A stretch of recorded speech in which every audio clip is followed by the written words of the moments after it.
তুইও আমার উপর রাগ করেছিস, তাই না বনি? না না মেজদি, তোর উপর কেন রাগ করবো বল? হ্যাঁ, আরে তোর উপর রাগ করবে কেন? তুই যা করেছিস একদম ঠিক করেছিস, মানে কারেক্ট আছে। দেখ, বড়লোক বাড়ির বউ হওয়ার জন্য তো কয়েকটা কথা আমাদের শুনতেই হবে, কিন্তু তুই যে চ্যালেঞ্জ করে এই বাড়ির না কিছু লোকদের মুখে একদম ঝামা ঘষে দিয়েছিস না, একদম পারফেক্ট আছে, বিশ্বাস কর। আমি খুব খুব খুব হ্যাপি। মাথাটা খারাপ হয়ে গেছে? তোর মনে হচ্ছে এই বিয়েটা রেশারেশি করে চ্যালেঞ্জ করে করানো? এই তুই মেজদিকে চিনলি বর্দি? এই বিয়েটা কিন্তু কোনো বাজি যেতে হবে এইসবের জন্য করানো হয়নি। দেখ, এমনিতেই বাড়ির লোকজন আমাদের ওপর খুব বিরক্ত হয়ে আছে, খুব রেগে আছে। তুই দয়া করে এইসব কথা বলিস না প্লিজ। দেখ, বিয়েটা যে কারণের জন্যই হোক, হয়ে তো গেছে। আমরা 3 বোন এখন সিংহরায় বাড়ির বউ, 3 জন এখন রাজত্ব করবো এই বাড়িতে, তোরা বুঝতে পারছিস? ভালো হয়েছে, বিশ্বাস কর খুব ভালো হয়েছে যে ওই অয়নার সাথে কুণালের বিয়েটা হয়নি। আরে তোর মনে আছে আমি তোকে বলছিলাম যে করে হোক এই অয়নাকে কাটিয়ে দে, তাহলে সারা দিন বাবা এই বাড়ির সবার প্রশংসা শুনতে শুনতে অয়না খুব ভালো, খুব গুণী, মাথাটা খারাপ হয়ে যেত। দেখলি তো, তুই কিছু করলি না, কিন্তু ভগবান ঠিক করে দিয়েছে। আমার কথা ঠিক শুনেছে ভগবান, কি সুন্দর অয়নাকে স্মুথলি সরিয়ে দিয়ে বনিকে এই বাড়ির বউ করে এনেছে। এবার তো আমি ভীষণ খুশি, প্রাউড অফ ইউ করি, proud of you, I am so happy. এবার মনে হচ্ছে তুই আমার বোন।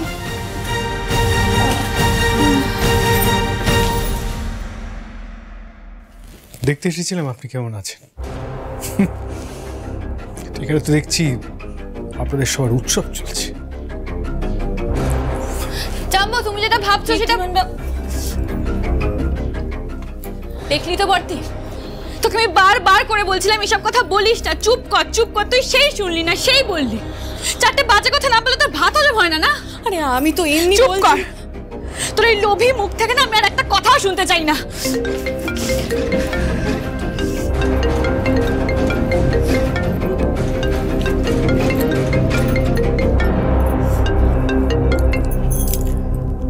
হ্যাঁ বোসবাবু বলুন। হ্যাঁ, তোমাকে একটা ভালো খবর জানানোর জন্য ফোন করলাম। ভালো খবর? কি ভালো খবর? তোমার জন্য খুব বড় একটা অর্ডার আছে, যত টাকা চাও মালিক দেবে বলেছে। করবে কাজটা? আপনার কোনো প্র্যাকটিক্যাল সেন্স নেই? অতগুলো টাকা কি করে দেবেন ওই দশকর্ম ভাণ্ডার থেকে? হ্যাঁ করব, যা কাজ আছে করব, বলুন। আপনি হ্যাঁ বলে দিন। বেশ, তাহলে কাল সকালে দেখা হচ্ছে, ওখানেই বুঝিয়ে দেবো কাজটা। আচ্ছা ঠিক আছে, আমি আপনাকে আমাদের বাড়ির ঠিকানাটা SMS করে দিচ্ছি, ঠিক আছে? আপনি চলে আসবেন কাল সকালে।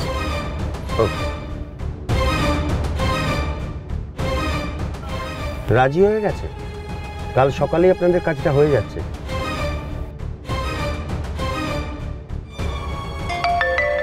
এই বলতে না বলতেই ঠিকানাটা পাঠিয়ে দিয়েছে। এ কি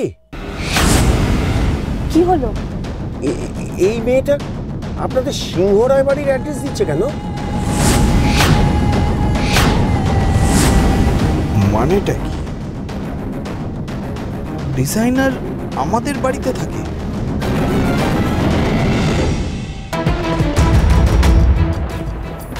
নিজের আত্মসম্মানের জন্য এই কাজটা আমাকে করতেই হবে। নিজের পরিবার আর বোনেদের পাশে দাঁড়িয়ে আমি প্রমাণ করে দেবো ঋদ্ধিমান বাবু যে সিংহরায় বাড়ির কোনো সাহায্য আমার চাই না। তারপর আপনার সব টাকা শোধ করে এই বাড়ি আর আপনার জীবন থেকে সত্যি সসম্মানে বেরিয়ে যাব।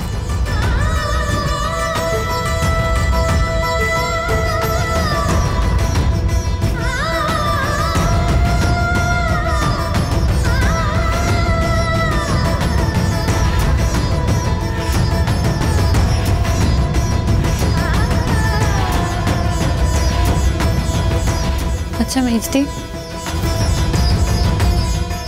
আমার জন্যই তোরা জাম্বোর মধ্যে ঝামেলা হয়েছে না?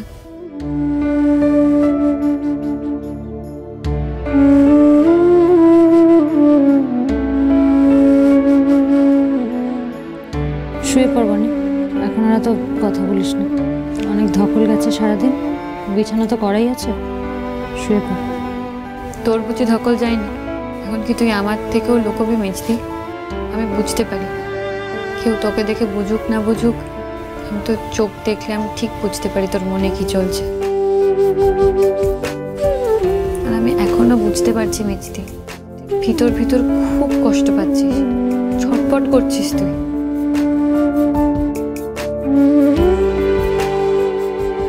আর আমি এটাও বুঝতে পেরেছি যে একটা আলতা শিশি তো আর এমনি এমনি পড়ে ভেঙে যেতে পারে না। তোর উপর রাগ করে জাম্বুই ওটা ফেলে ভেঙেছে না? জানিস তো মেজদি, আমি না কিছুতেই হিসেব মেলাতে পারছি না। যে মানুষটা তোর জন্য এত কিছু করলো, এতগুলো টাকা দিয়ে তোকে থানা থেকে ছাড়িয়ে আনলো, আমাদের বাড়ির জন্য এত কিছু করলো, তোর মান অভিমান ভাঙিয়ে নিজের ভুল বুঝে তোকে ওই বাড়ি থেকে এই বাড়িতে নিয়ে আসলো, সেই একটা ঘটনায় সামনে পেছনে কিচ্ছু না ভেবে, কোনো কিছু বিচার না করে অন্ধের মতো তোকে ভুল বুঝে গেল। এই দুটো মানুষ একদম আলাদা মেজদি। আমার কেন জানি মনে হচ্ছে এই জাম্বোকে আমি চিনিই না।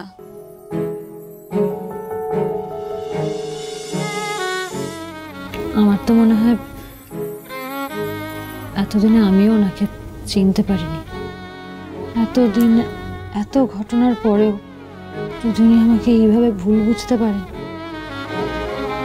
তাহলে তো এটাই ভাবতে হয় না যে উনি আমাকে এক কোনাও ভরসা করেন না। এতটুকু ভরসাও আমি নিজের জন্য তৈরি করে উঠতে পারিনি। আমাদের পরিবারের জন্য এত কিছু করা, আমার জন্য এত কিছু করা, সবই আসলে ওনার দয়ার দান। না রে মেজদি, জাম্বো এরকম নয়। আমি জাম্বোর চোখে তোর জন্য ভালোবাসা দেখেছি। আমার জন্য জাম্বো তোর ওপর অভিমান করে এসব করেছে, ঠিক যেরকম এখন অভিমান করে তুই কথাগুলো বললি। আমি অভিমান করে কোনো কথা বলছি না, আমার নিজের উপর ভীষণ রাগ হচ্ছে বনি। আমার বোঝা উচিত ছিল যে আমাদের মতন গরিব ঘরের মেয়েদের ঋদ্ধিমান বাবুর মতন মানুষেরা কোনোদিনই মেনে নিতে পারবেন না, ভালোবাসতেও পারবেন না। উনি শুধুমাত্র সন্দেহ করতে পারেন। তাই আমি যতই প্রমাণ দিই, যতই চেষ্টা করি, উনি আমাকে কোনোদিনই আপন ভাবতে পারবেন না।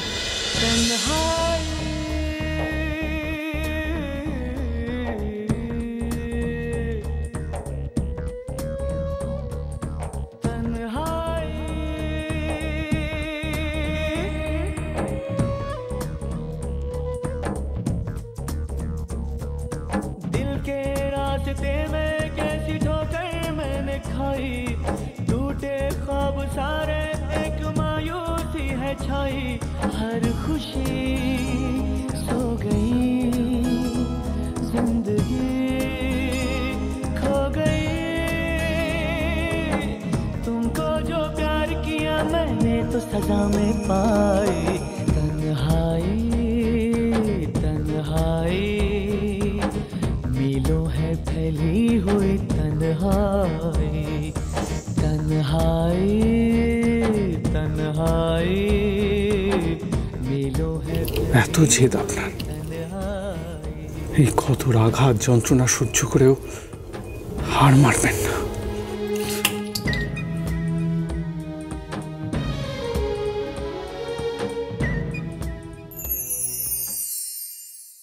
ওকে, আপনি তাহলে কাজ শুরু করে দিন।